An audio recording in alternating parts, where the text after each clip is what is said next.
को अच्छा समझें, बुरा समझें, नीयत समझें, बदनीयती समझें, ये आपके ऊपर मुनहसर है।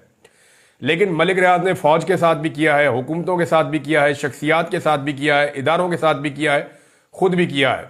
वैसा ही मलिक रियाज का एक प्रोजेक्ट ये भी है, और यहां पे उसने अपनी ज़मीन डोनेट की थी और उसके बाद दूसरा मामला आया था।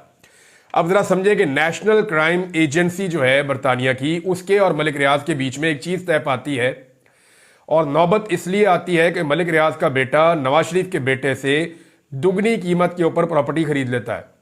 तो वहां उनके कान खड़े हो जाते हैं, और उसके ऊपर जो है वो वहां पे जब पैसे को चेक किया जाता है तो वो कहते हैं जी मशकूक ट्रांजैक्शन हैं, जो पैसा दुबई से आया।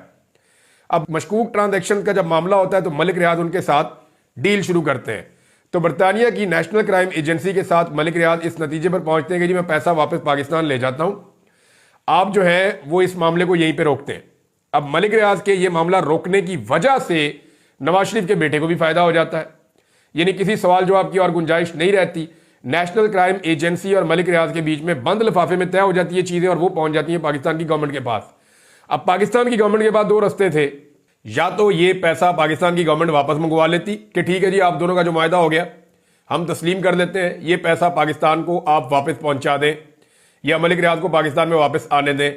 मलिक रियाज ने ये कह दिया कि जनाब ये पैसा वापस आएगा पाकिस्तान में तो मेरे ऊपर जो जुर्माना आया था मैं वो अदा कर दूंगा, जो पैसे सुप्रीम कोर्ट ऑफ पाकिस्तान ने मेरे जिम्मे डाले हुए मैं वो पैसे अदा कर दूंगा।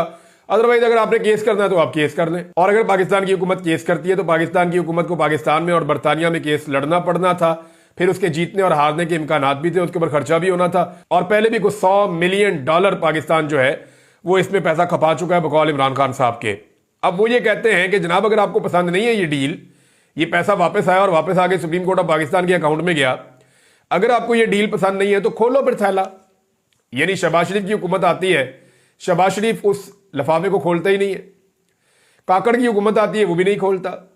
अभी फिर शहबाज शरीफ की हुकूमत है, यानी उस एग्रीमेंट को पढ़े बगैर, जो एग्रीमेंट मलिक रियाज और बरतानिया की नेशनल क्राइम एजेंसी के माबैन हुआ, उस एग्रीमेंट को पढ़े बगैर इस केस का फैसला कैसे आ सकता है? एक बड़ा सवाल यह है। और अगर इख्तियारात के नाजायज इस्तेमाल का इमरान खान साहब के ऊपर केस बनाना है तो गवर्नमेंट खाली वजीर आजम नहीं होता।